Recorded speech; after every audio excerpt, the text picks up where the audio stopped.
তোমার প্রবলেমটা কোথায়? কিসের ব্যস্ততা দেখো ওখানে? এত কিসের ব্যস্ততা? আর মানুষ অফিস করে না? এত ব্যস্ততা আমাকে দেখো। তুমি একে তো আমার ফোন ধরো নাই, আমি 21টা বার কল করছি, অনেক 21 বার।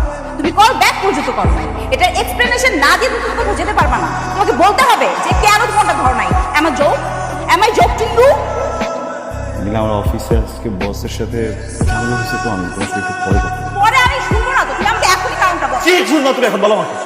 হ্যাঁ, আমি শুনতে যাচ্ছ যে আমি অফিসের কথা বলে বাইরে গিয়ে আরেকটা মেয়েকে নিয়ে ঘুরে বেড়াচ্ছি, এই জন্য তোমার ফোন ধরি না। আমি আরেকটা সংসার করতেছি, ওখানে আমার বাচ্চা কাচ্চা আছে, আমি ওইখানে যে পড়ে থাকি, এই জন্য তোমার ফোন ধরি না। খুশি? একটা মানুষ ফোন নাই ধরতে পারে দিলা।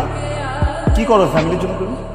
হ্যাঁ, তোমার একজন মানুষ হিসেবে, একজন ফ্যামিলি মেম্বার হিসেবে ফ্যামিলিকে অফার করতে কি আছে? তুমি কি করো? হ্যাঁ, আমার সাথে খাও, আমার সাথে ঘুমাও, আর কি করো? কখনো আমার ফাইন্যান্সিয়াল যে প্রবলেমগুলো আছে এগুলো জানার চেষ্টা করতো?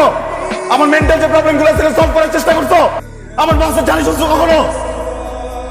বিয়ের পরে বলছো তুমি আলাদাভাবে একটা সংসার চাও, জাস্ট আমার সাথে থাকতে চাও, চাও না এখানে আর কেউ থাকবে, সারা জীবন বাপের সাথে থাকছি, তাদেরকে পাঠিয়ে দিচ্ছে আমি আরেকটা জায়গায়, দুইটা বাসা মেনটেন করতেছি না, দুই জায়গায় আলাদা আলাদা বাজার করতে হইতেছে। কোনো ভাবো যে দুইটা ফ্যামিলি এই শহরে চালানো কতটা কঠিন? একটা মানুষ সারাটা দিন কুকুরের মতো পরিশ্রম করার পর যখন বাসা আসে, তার সাথে অ্যাটলিস্ট দুইটা ভালো কথা বলে তাকে পানি তো খাওয়াতে পারো নাকি? নাকি তোমার ফোন কেন ধরি না, এটার উত্তর আমাকে আগে দিতে হবে। আমি তোমার ফোন ইচ্ছে করে ধরি, আমি তোমার ফোন ধরি নাই বিকজ আমি জানতাম যে এই বাজে আচরণটা আমি করবো তোমার সাথে, কারণ আমার মানসিকতা ঠিক নাই। হ্যাঁ, আমার ভিতর সিচুয়েশন তো ঠিক নাই, অফিসে ঝামেলা হয়েছে, আমি জন্য চাই নাই যে আমি তোমার ফোনটা ধরি, কারণ আমার ফোনটা ধরলে আমি জানতাম এরকম কিছু হবে, এইটাই করতে চাই না আমি, এইটাই আমাকে তুমি করাইলা। নীলা, দেখো